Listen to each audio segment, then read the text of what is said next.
ከዕለታት ግማሽ ቀን ከዕለታት ግማሽ ቀን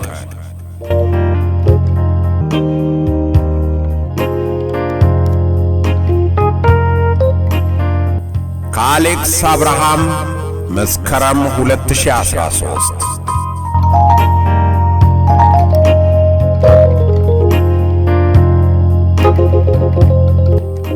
ተራኪ ኢዮብ ዮናስ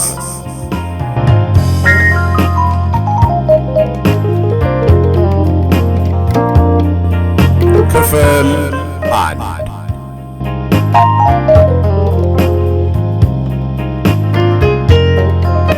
የመስዋዕት ልጆች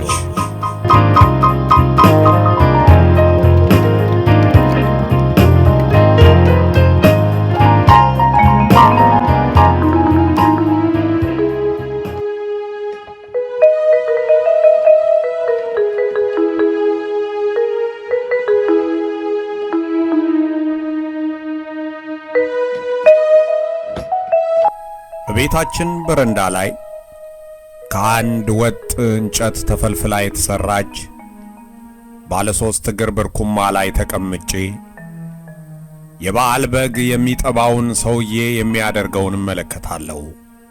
ይህች ብርኩማ ምኗም አይመቸኝ።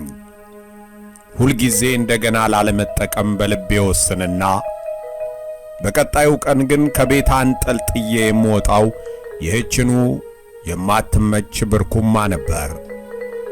ቀላል ስለሆነችም እንደሆነ እንጃ ከኔ ልፍ ብሎ እናቴ ከጣውላ በተሰራ ትልቅ መክተፊያ ላይ ሽንኩርት እየከተፈች 10 ጊዜ ባይበሉባዋ አፍንጫዋንና ዓይኗን ትጠራርጋለች። ከበረንዳው 5 እርምጃ ራቅ ብሎ ቁምጣ የለበሰ በግ ጠቢ በባህር ዛፍ ግንድ ላይ ተዘቅዝቆ የተሰቀለ በግ ይጠባል። ቆዳውን ገፎ ጨርሶ የበጉን ሆድ ዕቃ ከፍቶት ነበር። እቤት ውስጥ ከተከፈተ ራዲዮ በዓል በመጣ ቁጥር በመንግሥት አዋጅ የታዘዘ ይመስል ሁሉም ቤት የሚከፈተው አንድ የባህል ዘፈን ይሰማል። ያኮራናል፣ ውብ ባህል ሞልቶናል። ይህን ነገር ድመት ላለው ሰው ስጡት አለ በግ ጠቢው።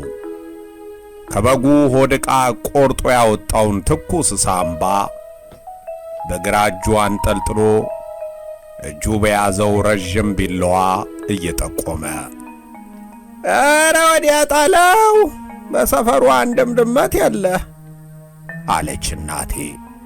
ውሻም ቢሆን ያው ከማለቱ እናቴ በተሰላቸ ድምፅ ግድ የለም ጣለው፣ ከየት የመጣ ውሻ አለችው።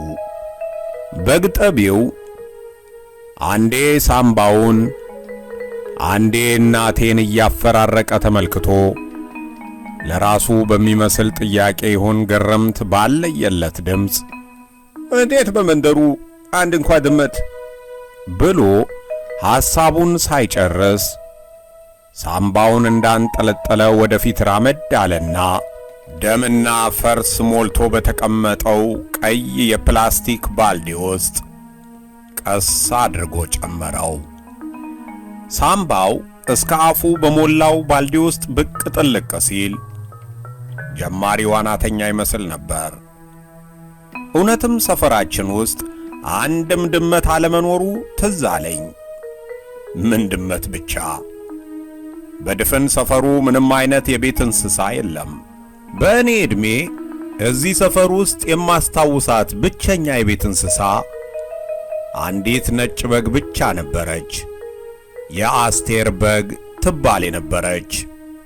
ስለ ሰፈሩ ባጭሩ ግለጽ ብባል ብዙ ሰውና አንድ በግ የሚኖርበት ሰፈር የምል ይመስለኛል። የሌሊት የዶሮ ጮኸት እንኳ በዓል ካልሆነ በስተቀር ሰምቼ አላውቅም። እሺ ላም አርብቶ ወተት በሬ አደልቦ ስጋው ይቀር፣ ነዋሪው በየጊዜው አይጥ ልብሴን በልቶት የእንጀራ ማስቀመጫ መሶቤን ሸንቁሮት የልጄን ደብተር ቀዶት እያለ በሚያማርርበት ሰፈር አንድ ድመት እንኳን አለመኖሩ አይገርምም? ሌባ አስመረረን የሚል አንድ ሰፈር ሰው እንዴት አንድ ውሻ ሳይኖረው ቀረ? አይጡም ሌባውም ይቀር እንዲሁ እንስሳት የሚወድ ሰው እንዴት ጠፋ? ሳስበው እንደ አዲስ ይገርመኛል። ከዚህ ሁሉ ነገር በላይ ደግሞ የሚገርመኝ የዚያች የአንዲት በግ ነገር ነው። በእርግጥ በጓ ምንም የሚያስገርም ነገር አልነበራትም። እንደ ማንኛውም ዝቅተኛ ኑሮ የሚኖር ኢትዮጵያዊ የከተማ በግ በየጫት መሸጫው የወዳደቀ ጫት ስትለቃቅም፣ ከተዘናጋች ጉልት ቸርቻሪ ያማራትን ስትነጥቅ፣ ሰፈራችን በሚቆሙ ከባድ መኪኖች ስር ስትተኛ፣ አልፎ አልፎ ትንሽ ራቅ ብሎ በሚገኘው ወፍጮ ቤት አካባቢ የተደፋ ፉርሽካና ጥራጥሬ ስትለቃቅም ውላ ሲመሻሽ ልክ እንደ ባለ ሥራ በእኛ በር በኩል ረጋ ባለ እርምጃ አልፋ አሳዳሪዋ አስቴር ቤት የምትገባ ነጭ በግ ናት። አንዳንዴ የአሳዳሪዋ የአስቴር ቤት ከውስጥ ስለሚዘጋ በሩ ላይ ቆማ አሊያም እንደ ውሃ ልክ ቤቱን ለመደገፍ በተሠራው የሲሚንቶ መደብ ላይ ተኝታ አላፊ አግዳሚውን እየቃኘች በሩ እስኪከፈት ትጠብቃለች። አስተያየቷ ልክ እንደ ሰው ነው። አንድ ሰው ሲያልፍ ከዓይኗ እስኪሰወር ድረስ አንገቷን መዘዝ አድርጋ በዓይኗ ትከተለዋለች። ለምን እንደሆነ እንጃ እንዲህ በር ላይ ተኝታ አላፊ አግዳሚውን እየቃኘች ሳያት የበግ ቆዳ የለበሰች ውሻ ትመስለኛለች፣ ልክ ዘላ የምትናከስ። ስለዚህች በግ የሚገርመኝ ታዲያ ምን ነበር? የአስቴር በግ መሆኗ ነበር። ሰፈራችን ውስጥ የተንጣለለ ግቢ ያላቸው ሰዎች ብዙ ናቸው። ራሳቸው በግቢያቸው ስፋት ሲጎርሩ ፈረስ የሚያስጋልብ ግቢ ያለ፣ ለምን ልጆቹ መጥተው አይጫወቱም ይላሉ። ሁሉም የሰፈሩ ቤት ባይንጣለልም የተለያየ መጠን ያለው ግቢ ያለው እንደየአቅሙ በግንብ፣ በጥሬ ካብ፣ ባሮጌ ቆርቆሮና በቅጠላ ቅጠል የታጠረ ግቢ፣ ከየትም ሰፈር እየመጡ ለዳቦ መጋገሪያ ኮባ፣ ለእንስራና ጋን ማጠቢያ ግራዋ፣ ለመድኃኒት በአቦል ቡና የሚጠጣ ዳማከሴና ጤና አዳም፣ ሰው ሲያመው የሚታጠን ሐረግ፣ ሬሳና የባህር ዛፍ ቅጠል ሳይቀር የሚወስዱት ከዚሁ ከኛ ሰፈር ነው። ከጎጆ መቀለሻነት አልፎ ይሄን ሁሉ የእጽዋት ዘር የሚያመርት ግቢ ያለው ነዋሪ ታዲያ ይሄ ሁሉ ባለጋሻ መሬት ያላደረገውን በሰፈሩ ውስጥ አጥርም ግቢም የሌላት በአንዲት ክፍል ደሳሳ የቀበሌ ቤት ውስጥ የምትኖር አስቴር የምትባል ሴት ከአልጋ መዘርጊያዋ በተረፈቻት ቦታ ላይ አንድ በግ ማሳደጓ አይገርምም? አንዳንድ የሰፈራችን ሰዎች ይቺ ነጭ በግ ነገር አላት ይላሉ። ያው አስደግማባት ለማለት ነው። መቼም በአገራችን ከእንስሳው ስም በፊት ቀለም ከቀደመ ወሬው የድግምት ነው። ነጭ በግ፣ ጥቁር ዶሮ፣ ቡልማ አህያ፣ ነጭ ጅብ፣ ገብስማ ምንትስ።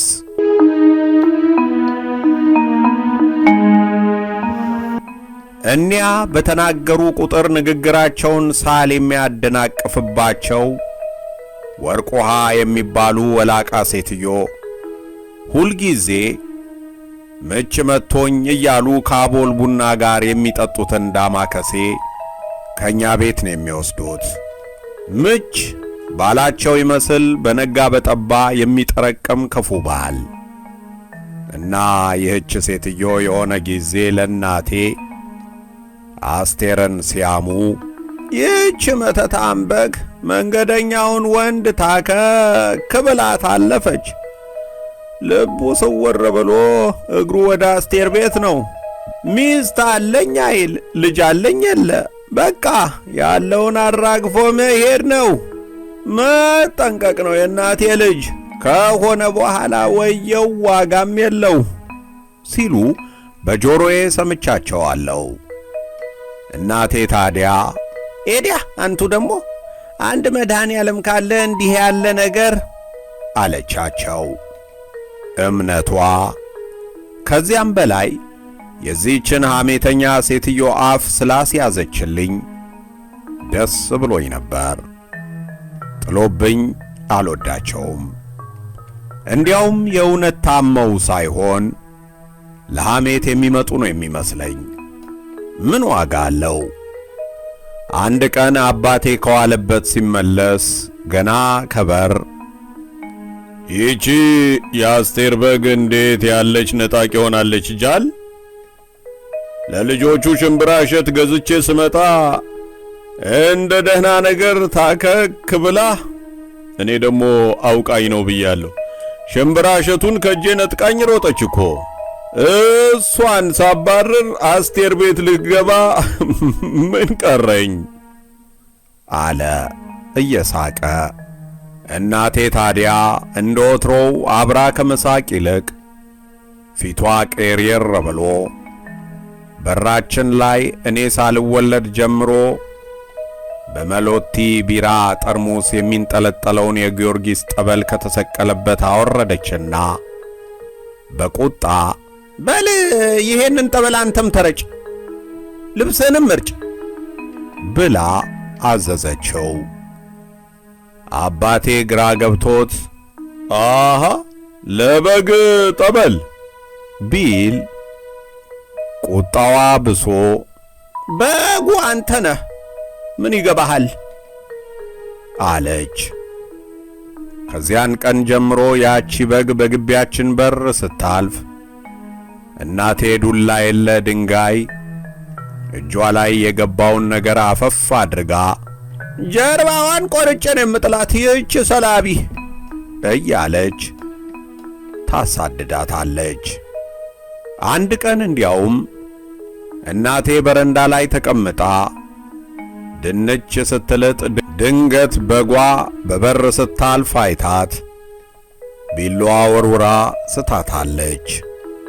ከሆነ ጊዜ በኋላማ በጓ ራሷ ልክ እኛ ቤት በር ላይ ስትደርስ ሮጣ ማለፍ ጀመረች። እናቴ ታዲያ ይህንን ስታይ ይህች ታዲያ በግ ናት እንዴ? ሰይጣን ሹክ የሚላት የዲያብሎስ ፈረስ ናት እንጂ በየት አገር ነው በግ ቂም የሚይዘው አለች።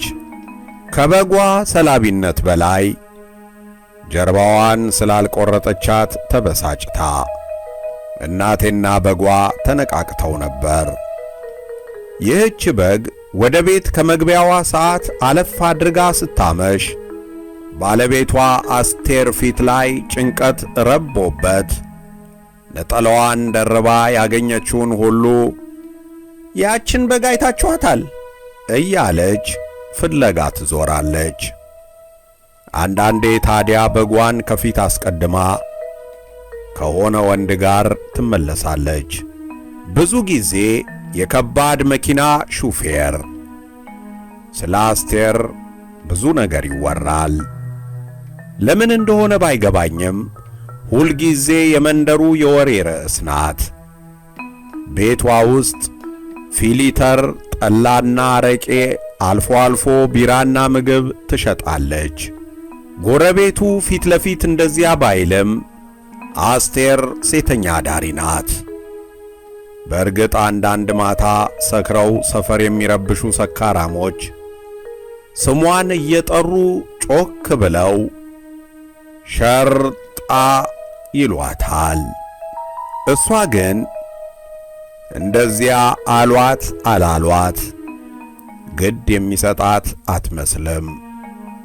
እንዲያውም ትበላት በል ከሷ ከራሷ ባይረጋገጥም አለች ተብሎ በስሟ የሚወራ ቀልድ አለ። ቀልድ ከተባለ የሆነ ጊዜ የቀበሌ ሰዎች ቢራና ምግብ ለመሸጥ የንግድ ፍቃድ የለሽም ብለው ድርጅት በሚል ስም ቤቷን አሸጉባት። ያን ዕለት ማታ ጎረቤቱ ሁሉ አስቴርን እኔ ቤት እደሪ፣ እኔ ቤት እያለ ሲለምናት ቢውልም በአንገቴ ገመድ ቢገባ ማንም ቤት አላድርም አለች። ያው አንዱ ጋር ልታድር ነው ብሎ ጎረቤቱ ተዋት። አስቴር ግን እዚያው በሯ ላይ ባለች የሲሚንቶ መደብ ላይ ስስ ነጠላዋን እንደለበሰች ከበጓ ጋር ኮርመት ብለው አነጉ። ትሳቅ ትጫወት እንጂ በጎረቤቱ ሁሉ ላይ ነፍሷ አንዳች መራራ ቂም ይዞ ነበር። በቀጣዩ ቀን ጠዋት ግፉን ፈርተው ይሁን አሊያም ሰብአዊነት ከዚያ በላይ አላስጨክን ብሏቸው የቀበሌው ሰዎች ያሸጉትን ከፍተው ካሁን በኋላ ፍቃድ ካላወጣሽ በስተቀር ምንም አይነት ምግብም ይሁን መጠጥ እንዳትሸጪ አሏት። አስቴር ምናለች ተባለ? የማይታሸገው ውሎ ይግባ፣ ጾሜን አላድረም። በእርግጥ ይህን ነገር አለችም አላለችም ከዚያ በኋላ መተዳደሪያዋ ያው ሴተኛ ዳሪነቱ ብቻ ሆነ። ከ2 ዓመት በፊት አስቴር ይሄ ሥራ መረረኝ በቃኝ፣ ካሁን በኋላ እንጀራ እየጋገርኩ ለአንድ ነፍሴ መኖር አያቅተኝም ብላ እንጀራ መጋገር ጀመረች። እንዲያውም በነጭ ልሙጥ ወረቀት ላይ በቀይ ማርከር እዚህ ቤት ደረቅ እንጀራ አለ የሚል ጽሑፍ የጻፍኩላት እኔ ነበርኩ። አየችውና አቤት የፊደል አጣጣል! ጎበዝ!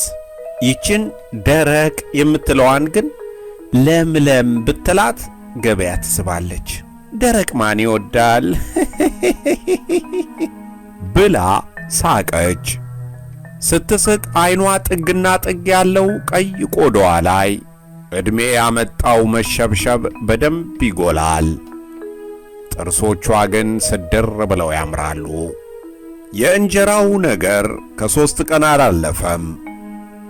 ጎረቤቱ የተመካከረ ይመስል ከእሷ ቤት እንጀራ በስመ አብ እያለ ወደ ነጻነት ሰማይ ልትበርበት ያቆጠቆጠችውን የእንጀራ ክንፍ በአመፀኛ ማግለሉ አሻገተባት። ክንፏም ልቧም ተሰብሮ መልሳ እዚያው አቧራ ላይ ወደቀች። ታዲያ ዛሬም ጎረቤቱ እንዲያው ይች ሴት ምን ነው ንስሐ ገብታ ወደ ፈጣሪዋ ብትመለስ ይላል። ድፍን ጎረቤቱ ከጋሽ ይርነቃቸው ቤት እስከ እማማ በሰልፏ ቤት ድረስ የበላው ይመለስና ክፉ የመመለሻ መንገዱን ዝሆን በማይገፋው የሴራ አለት እየዘጉ ምን አለ ብትመለስ ይላሉ። አንዳንዴ እንዲህ ሲሉ ግልፍ ብሎኝ ልናገርልና እንዲህ ጥብቅና የሚያስቆም ከሷ ምን አለ ይሉኛል እያልኩ ከከንፈሬ ላይ መልሰዋለሁ። እንኳንስ ጥብቅና ቆሜ እንዲሁ ስለምትወደኝ አሽሙር አሽሙር ይላቸዋል። ይሄ መውደዷ ዓመታትን ያስቆጠረ ነው። ለምስክር እያገዝኩ የሰፈር ልጆች ጋር እጣላ ከነበረበት የልጅነት ዕድሜ የጀመረ። አስቴር የእኛ የዕድሜ እኩያ የምትሆን አንዲት ሴት ልጅ ነበረቻት፣ ምስክር አስቴር የምትባል። በእናቷ ስም ስለምትጠራ ስሟን የሚጠራ ሁሉ ሳቅ ነው የሚተናነቀው። ከአንድ ወታደር ነው የወለደቻት ይባላል። ያኔ አገር ገንጣዮች መጡ ተብሎ ወደ ሰሜን በወታደር መኪና ታጭቀው ከሚተሙት ዘማቾች መካከል አንዱ አስቴር ቤት ጎራ ብሎ ሄደ። አላደረም እንኳ። ራሷም ይሄን አትደብቅም። እንዲያውም ስሙን እንኳን አለማወቄ ትላለች በቁጭት። ልጇ ምስክር አስቴር ሁልጊዜ ልጅ ሳለን የሴት ልጅ አሉኝ እያለች የምታለቅስ፣ ከፍ ስትል የሴት ልጅ አሉኝ ብላ በጥፍሯ የስንቱን ፊት የተለተለች ቁጡ ልጅ ነበረች። እስከ ዛሬም የምስክር የጥፍር ዳና የታተመባቸው ልጆች አሉ። ለምሳሌ ጆሮ ግንዱ ስር ደመቅ ብሎ ጀምሮ ወደ ጉንጩ እየፈዘዘ የሚሄድ ጠባሳ የተጋደመበት ጓደኛችን የያኔው ማቲ፣ የዛሬው ዶክተር አቤል ዛሬም ድረስ ስናነሳበት ጉንጩን እየዳሰሰ ባክህ ያቺ እብድ ነበረች፣ ራሷንም ትቧጭር ነበር እኮ፣ በሳይንሱ ምንትስ ዲስኦርደር ይባላል ይላል። በደሉን የሙያ ካባ አልብሶ ቅድስና ሊያደርገው ሲዳዳው የሆነው ሆኖ ዛሬ ያለበት ምቾቱ እንኳን ጠባሳውን አላጠፋውም። ምስክር የወጣትነት ዘመኗ ሲበዛ አንገት በመድፋትና በዝምታ የተዋጠ ነበር። ከ9ኛ ክፍል አቋርጣ አረብ አገር ሄደች። ከዚያን ጊዜ ጀምሮ ትኑርም ትሙትም የሰማ የለም። የአሰሪዋን ፊት በንዴት ተልትላ የሴትየዋ ባል ከፎቅ ወርውሮ ገደላት የሚሉ ለዛ ቢስ ቀላጆች በዚህ ቀልደዋል። ስንጠመድ እስከ ሞት አይደል? በዚህም ተስቋል። ታዲያ የሆነ ጊዜ ላይ እስካሁን ድረስ በሰፈሩ እንደ ታሪክ የሚወራ መንደርተኛውን ያስገረመ ድንገተኛ ነገር ተፈጠረ። አንዳንዶች ተአምር ነው ይላሉ። ያቺ የአስቴር በግ በሰፈሩ ብቸኛ የቤት እንስሳ የሆነችዋ የአስቴር በግ ወለደች። ያውም መንታ የበግ ግልገሎች። አስቴርን ራሷን ጨምሮ አንድ ሰው እንኳን በጓ እርጉዝ እንደነበረች አያውቅም ነበር። ተአምር ተባለ። ሲጀመር የበጓ ዕድሜ የትየለሌ ነው። ሲቀጥል በሰፈሩ ወንድ በግ ለምልክት እንኳ በሌለበት እርግዝናው ከየት መጣ እያለ መንደሩ ሲገረም አስቴርን ሄጄ እንኳን ደስ ያለሽ አስቱ በግሽ ወለደች አሉ አልኳት። አስቴር ባቀረበችው ረከቦት ዙሪያ የሚውተረተሩትን ሁለት ጨለማ የመሳሰሉ ጥቋቁር የበግ ግልገሎችን በትኩረት እያየች እግዜር ተአምር አያልቅበት፣ ደሞ የመልካቸው ነገር ቁርጥ አባታቸውን አለችኝ። አባታቸው አልኩ። አስቴር እንደ ወትሮው እየቀለደች መስሎኝ እኔም እየሳኩኝ ልክ ጥያቄን እንዳልሰማች ኮስተር ብላ አይኖቿን ወዳደፈው የማዳበሪያ ኮርኒስ ልካ ከንፈሯን እያንቀሳቀሰች ጣቷን ስትቆጥር ቆየችና 5 ወር አለች። ብቻዋን ስለምታወራ ያበደች መስሎኝ አንዴ እሷን አንዴ በጎቹን እመለከታለሁ። ፋሲካ ካለፈ 5 ወሩ። ቀኑ እንዴት ይሮጣል! የፋሲካ ዋዜማ ከገበያ ስመለስ እዚህ በር ላይ ይሄን ጀበና የመሰለ በግ እዚች እኔው በግ ላይ ቆሟል። በጠራራ ከየት መጣብኝ ደግሞ የተከሰተ ሰይጣን የመሰለ ብዬ አማተብኩ። በኋላ ከወደታች ሰፈር ገመድ የያዙ 3 በግ ነጋዴዎች ጀፍ ጀፍ እያሉ መጡ። ለፋሲካ ሊሸጡ ከሚወሰዱት የበግ መንጋ ያ ጥቁር በግ የኔዋን ሲያይ ተነጥሎ ተከትሏት ኖሯል። በዚህ ሽቅብ የአስቴርን በግ ተከትሎ ሄደ ብለው በምልክት ቤቴን ጠቁመዋቸው አለካ ሊታረድ ከሚሄድ መንጋ ተነጥሎ ይኸው ብላ ወደ ግልገሎቹ እያየች ተከዘች። ማን ያውቃል? አልፎ አልፎ ለበዓል ሊታረድ የተገዛው በግ ሁሉ ይችን ዓለም ከመሰናበቱ ሰዓታት ቀደም ብሎ የአስቴር በግ ላይ መንጠላጠሉ የታወቀ ነገር ነበር።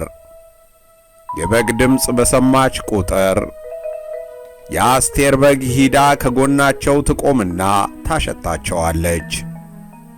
የጠፋ የበግ ዘመድ ያላት ይመስል ያ ድቅድቅ ጨለማ የመሰለ የመጨረሻው በግ ታዲያ በሞቱ ዋዜማ ከመንጋው ተነጥሎ የአስቴርን በግ ተከተለ።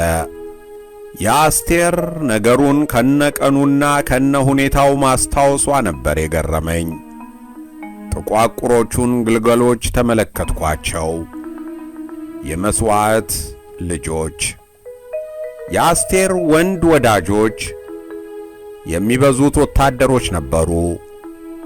ሄደው የቀሩ ለአገር ድምቀት ለነዋሪው በዓል ወደ ሞታቸው ሲነዱ አስቴርን የጎበኙ ለሀገር ፋሲካ የታረዱ ሞትን መቸስ መቅደም አይቻል። ጎርፍ ሞት ፈረሰኛ ሆኖ ሲገላበጥ እንደ ሰንበሌጥ ባገኘንበት ተኝተን ይዞን ካለፈ በኋላ ቀና የሚል ዘር ከመተው ውጪ ምን መታሰቢያ እንተዋለን? ይሄ በሆነ በሁለት ወሩ ያቺ ለሰፈሩ አንድዬ የነበረች የአስቴር በግ ምጥ ለያዛት ሴት ድረስ ተብሎ በሚበር አምቡላንስ ተገጭታ ሞተች። ለነገሩ ወዲያው አልሞተችም። መንገድ ላይ ወድቃ ስትቃትት ቶሎ ትባረክ እያለ የመንደሩ ሰው ቢላዋውን እየያዘ ሮጦ ነበር። አስቴር አንድ ሰው እንዳይጠጋ ብላ የምትቃትተውን በግ አንገት አቅፋ ስቅስቅ ብላ አለቀሰች። በጣም አለቀሰች። በመሃል ፊቷን አጨፍግጋ ቢላዋ ይዘው ወደ ቆሙት አንድ የሰፈራችን ሰው እየተመለከተች ምንስ በግ ብትሆን አብራችሁ አልኖራችሁም? ቢላ ይዛችሁ ስትመጡ ትንሽ ሐዘኔታ አይሰማችሁም? ብላ አንባረቀችባቸውና ማልቀሷን ቀጠለች። ታዲያ ለበግ ኑዛዜ መጣፊያ ወረቀት ይዘን እንምጣ? እንዴት ያለ ነገር ነው? አሉና ሰውየው በቁጣ ቢላቸውን እንደ ዘማች ሰይፍ እያወናጨፉ ወደ ቤታቸው ተመለሱ። እንዲሁ የሰፈሩ ሰው ከቦ እየተመለከተ ሁለት ግልገል በጎች መንገድ ላይ የደም አበላ በወረደባት እናታቸው ላይ ወድቃ በምታለቅሰው አስቴር ዙሪያ እየዞሩ ይጮኹ ነበር። በጓ ሳትባረክ ሞተች። የከበበው ሰው ሁሉ ይህን ያህል ለበግ ይሄማ ነገር አለው እያለ ቀስ በቀስ ተበታተነ።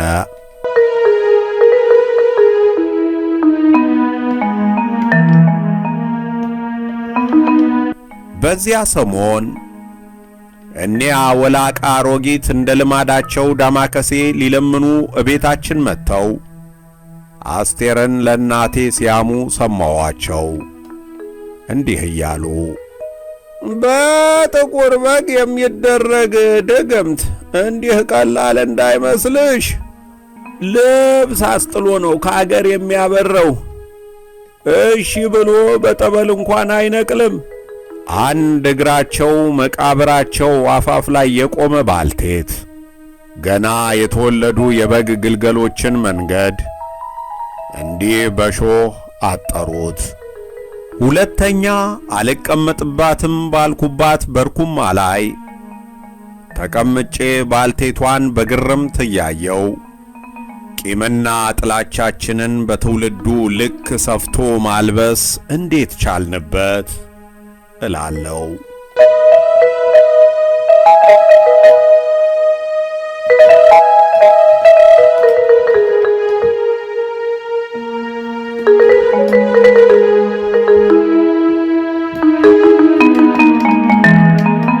ከዕለታት ግማሽ ቀን ከአሌክስ አብርሃም መስከረም 2013። በቀጣይ ክፍል እንደገና እስክንገናኝ ቸር ይግጠመን። ኢዮብ ዮናስ ብለው ዩቲዩብ ላይ ገብተው ፕሌሊስት ውስጥ ከገቡ እነዚህን መጽሐፍት ትረካ ያገኛሉ። ኩዳድ፣ ጉንጉን፣ እመጓ፣ ዝጎራ፣